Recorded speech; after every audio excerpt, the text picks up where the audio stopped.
What incredible things happen when you stop settling for a life that looks good on paper and start choosing one that feels alive with the dreams and desires you haven't claimed yet.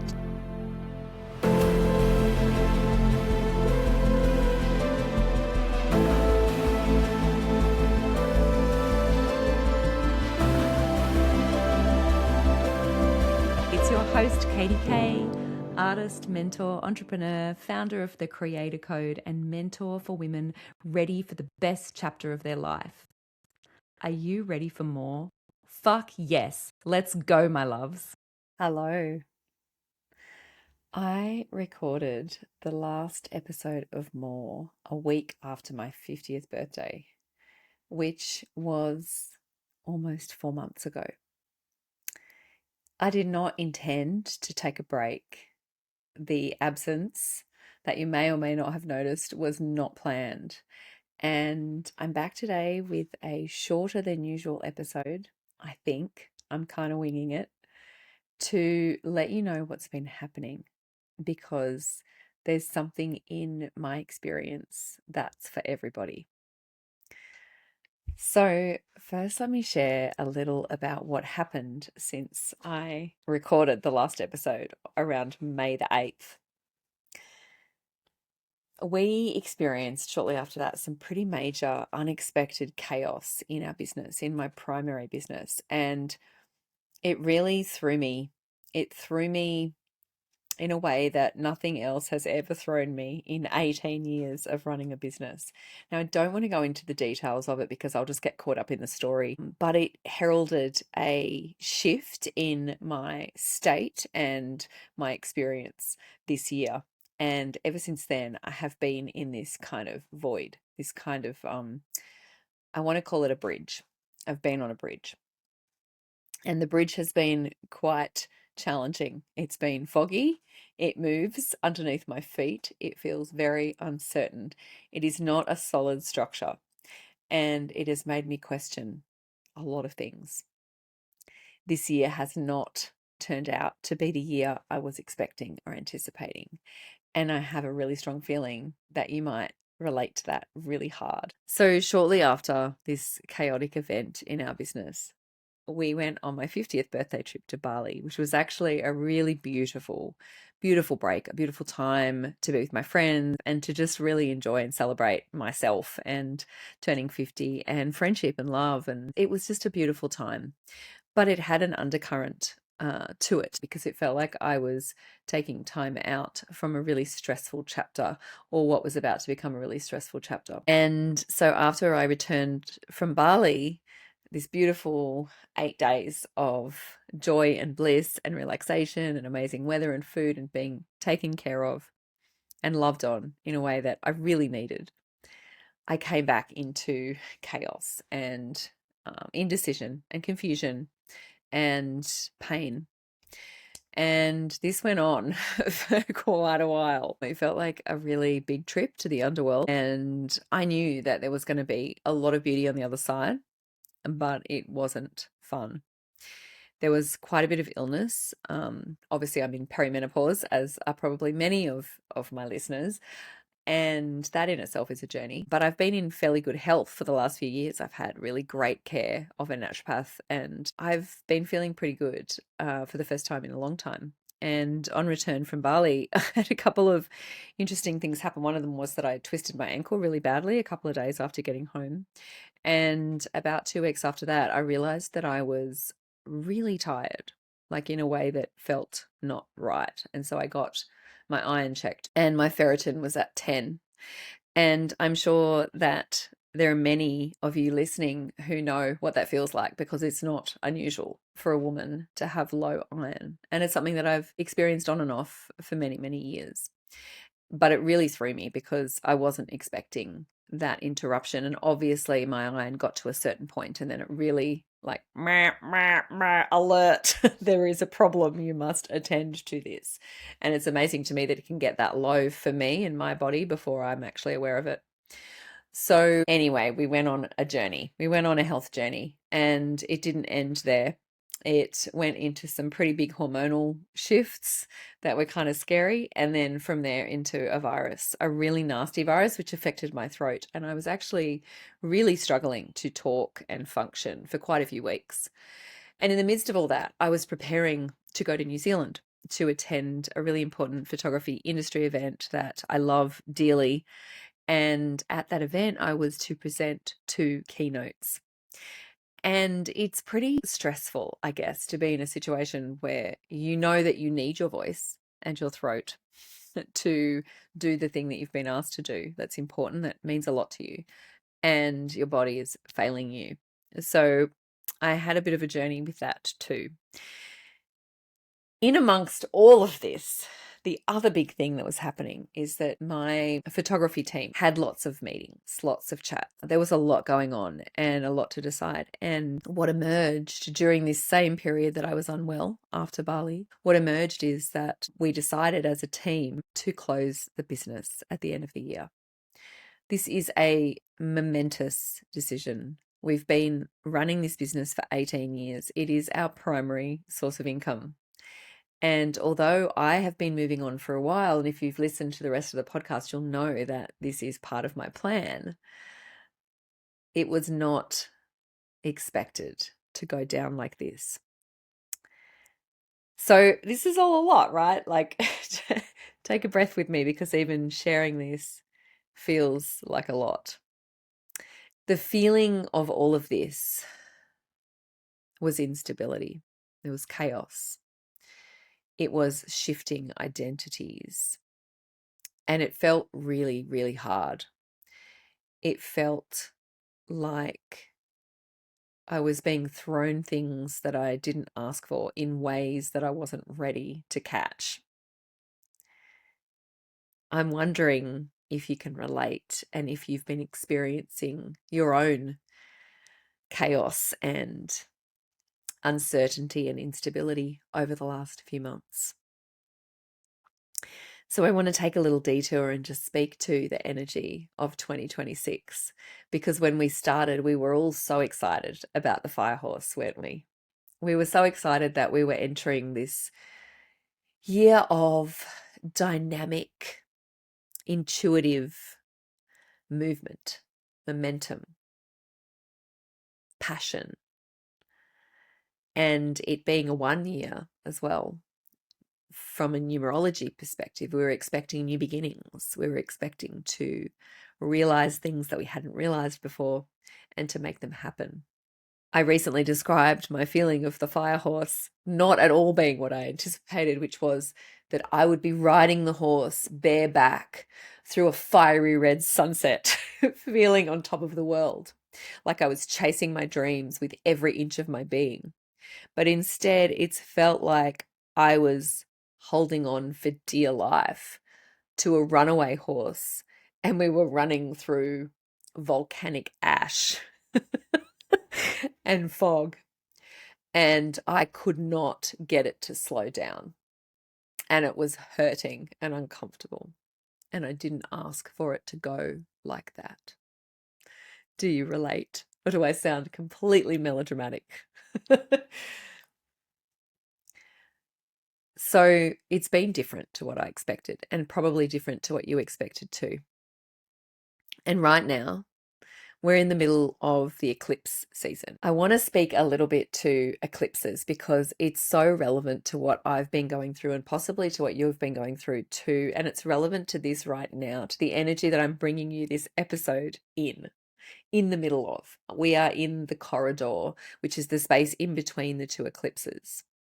Now, I'm really into astrology. I am not an astrologer, and I definitely do not possess the know-how to go into too much detail here. But if you're like me and you value knowing what's going on in the planets, I want to speak a little bit to that. So what eclipses and eclipse seasons are here to do is accelerate us. So whatever's been kind of building under the surface beneath the known external parts of our lives, the things that we're kind of half aware of, but sometimes we're not actually ready to deal with, eclipses pull those things into the light, in a fast and intense way. It's not that they actually create the change themselves, but they make the change that you are already moving towards happen faster and become unavoidable. And eclipses come in pairs. So we have a solar eclipse and a lunar eclipse, and they're usually about 2 weeks apart. And we usually have 2 eclipse seasons every year. And we are right in the middle of this one. We had a solar eclipse with a new moon just under 2 weeks ago, and we're about to have a lunar eclipse with a full moon. It's really potent. And if you've been having crazy dreams or weird shit's been going on in your life, or you've been on the daily going like, fuck me dead, what is up right now? That's probably what it is and why you've been feeling this way. So the solar eclipse plants something, like some kind of a seed or a decision or a realization. And then the lunar eclipse reveals something and brings it to culmination, asking us to release what no longer belongs to our next chapter. I'm going to let that sit for a moment. And let's take a breath.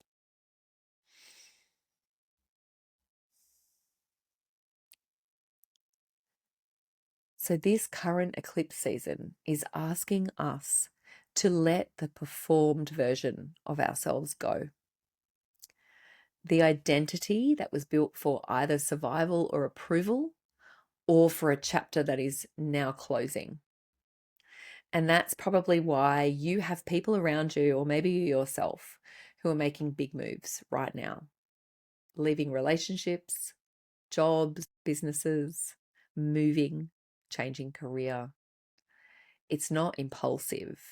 These things are overdue, and eclipse season is helping us actually make the moves that we've been needing to and wanting to make. The season often feels like the ground is shifting underneath you before you've actually decided to move. And I think that's why the bridge for me has felt so unstable. Like something is ending before you've consciously chosen it. But eclipses don't take anything from you that was meant to stay. And if something during eclipse season feels like a loss, it's actually a release and a letting go. And that's really important, because a loss is something being taken away from you, whereas a release is something being finished, being completed. Does this land? What do you think? What comes up for you? Because it feels huge for me that all of this is happening during eclipse season. And wait, there's more. There's more. There's also this beautiful thing called Chiron return. Chiron sits somewhere in your natal chart, and Chiron is the wounded healer. And over the last little while, we have had a big transit of Chiron moving from Aries into Taurus. And this is really significant, probably for you and many other listeners of the More podcast, because your Chiron return happens in your midlife. It happens sometime in your mid to late 40s, and it lasts for about 7 or 8 years. I've been in my Chiron return, as my Chiron is in Aries, for the last 7 or 8 years, and it has just moved into Taurus. And when there are big transits like that affect large groups of the population, you really feel the transit. And so many of you might be entering your Chiron return while others are actually exiting it. Your Chiron return is when the planet that represents your deepest wound comes back to exactly where it was when you were born. And what it asks of you is to stop managing the wound and start to let it heal. And so it brings it into sharp focus. And of course, this depends on many different factors, and I'm not going to go into all of the intricate astrology of this, but it's relevant because so many people are going through this right now, either moving out of their Chiron return or into their Chiron return. And they're your friends, they're, people that you work with, people that you love. And it's a big deal, because our wounds are usually where our greatest gifts are. I always think of our wounds as our pearls. You know how a pearl is made through a tiny bit of a grain of sand or a little irritant inside an oyster. And the oyster essentially wraps layers of this beautiful substance called nacre over the top of this grain of sand, and eventually that becomes a pearl. And I love this analogy because it shows us how our wounds become gifts. Our wounds are a jewel. And we often spend many, many years working with our wounds in different ways. And they don't just come up on our Chiron return. We've probably been working with them for years in different ways. But the Chiron return is a beautiful transit period to move through this. And I think it's amazing and magical that that coincides with midlife, and for a lot of women with perimenopause, because it helps us actually move on and get to the next chapter of our lives. And that's really beautiful and powerful. So, how does that land? Does that resonate? Because it feels really big for me, and I've really felt the effects of my Chiron return over the last few months. And that's mostly because where it hits my natal chart is actually right at the very, very end of the transit. And there are also a lot of other astrological events that have been going on. And if you're into astrology, you'll definitely know what I'm talking about without me having to explain it. There have been lots of big transits of planets that really affect our world and our collective energy.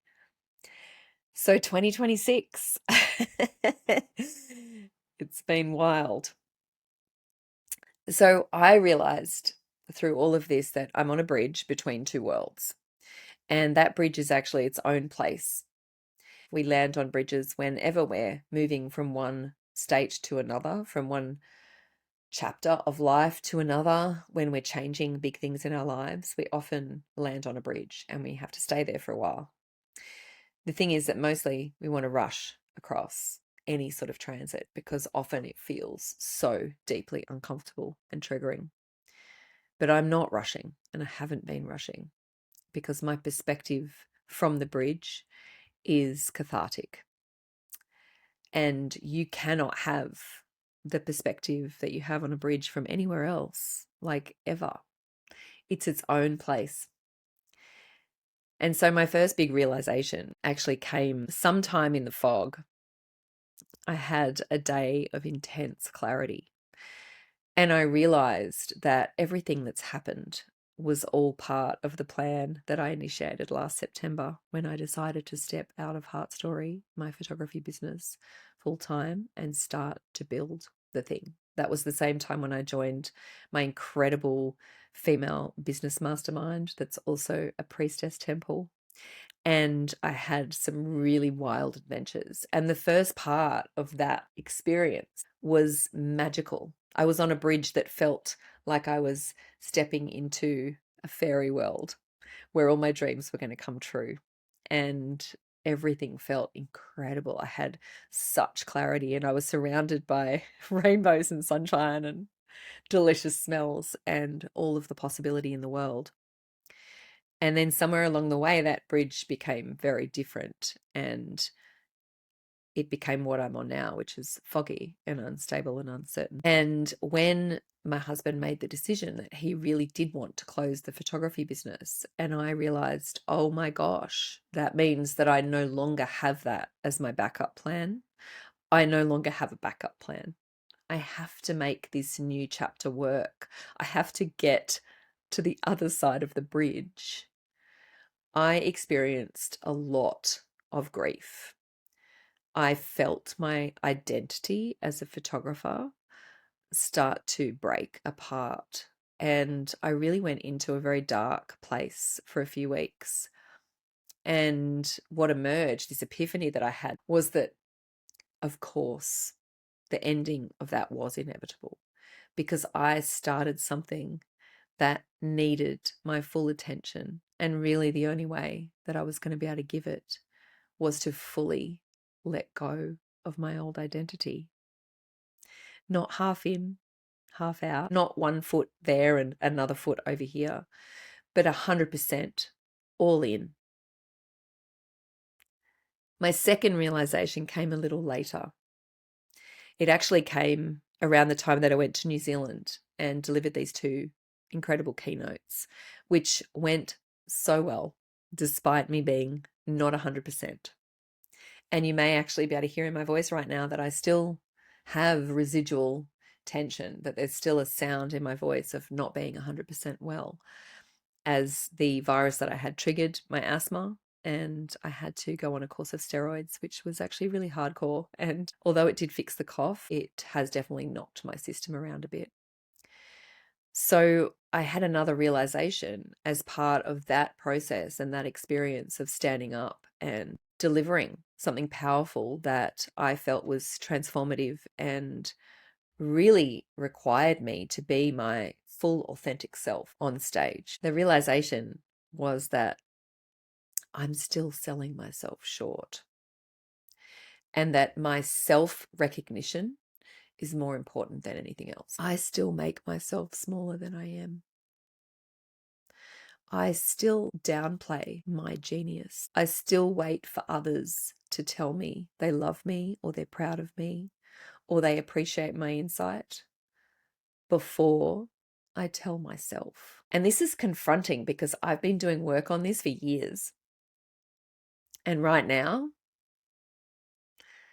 my Chiron and these eclipses is really showing me all of the ways that I don't stand up in my full power and show myself to the world. So I'm letting go of that. I'm releasing my reliance on external validation, and I'm taking a massive leap.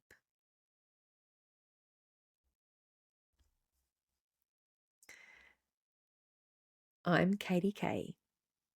I've spent 18 years inside the real, unglamorous, exhilarating truth of what it takes to build a creative business from scratch that actually sustains you. I have won Australian Family Photographer of the Year twice. I am a sought-after speaker and live judge. I'm a podcaster, a movement meditation facilitator, an artist, and a business mentor. I primarily work with artists, healers, teachers, leaders, CEOs, and small business owners. I don't give pretty affirmations or cookie cutter guides. I deliver the truth about why you're stuck and the roadmap out. And I weave together somatic wisdom, creative methodology, and no bullshit mentorship that makes people uncomfortable in the best way. I'm direct as fuck. I'm accurate as a scalpel. I'm as loving as an elephant mama. I'm feral in a silk robe. I'm the permission artist. And I'm living proof that you can have everything you want without abandoning everything you are. I'd like to invite you to join me in something that I'm creating right now, which has emerged from this dark place that I've been in these last 4 months. I'd like you to join me in the deep end, because I don't do shallow shit. The deep end is a 3-part live online experience for leaders and creatives at the edge of change. We'll be talking about the uncensored truth of leading a creative business, the radical framework behind inevitable creator success, and a jaw-dropping story about what happens when you follow aliveness and let everything else go. And I have just touched on the edge of that story in this podcast episode, but I have so much more to share. This series is for leaders, creatives, artists, teachers and facilitators, founders, and anyone who's building anything in the world or has dreams to do that. If you're currently running a creative business and looking for new and meaningful inspiration and guidance to take it to the next level, it's for you.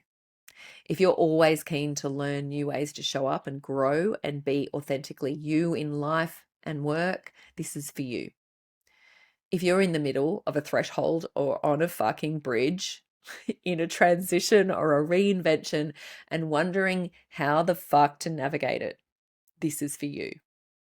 If you're in a funk in your creative work or business and needing a shift in perspective or some insight to help you figure out your next move, this is for you. And if you're curious to understand more about the real life BTS of running a creative business, this is for you. There are 3 classes. The first one is the Radical Creator Code Framework that will change everything about the way you see yourself, your work, and how success actually happens. The second class is the 3 secrets of a thriving, sustainable creative business that you can immediately devour, use, adapt, and steal for yourself. And the last class is the unfiltered truth about the biggest move I've ever made and why I'm closing the business that has supported me for 18 years. I'd love you to come. It's $33 and it's 3 classes. And I'm going to pop the link into the show notes below. And I want to leave you with some questions to ponder, regardless of whether or not you come to the deep end. These are deep end questions, and we're in the deep end right now. Eclipse season feels like the deep end. So what is your underworld right now? What are you moving through? What are you being asked to shed, release, let go? What's the bridge that you're currently on? What does it feel like? And where are you headed? What's on the other side? What's alive for you right now? And what are your deepest desires?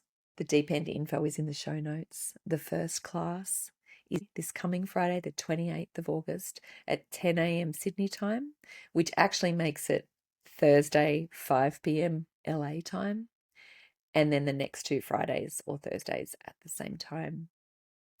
I hope to see you there. And that's it for this episode. I don't know exactly when I'll be back, but you'll hear from me soon. I promise. Bye for now.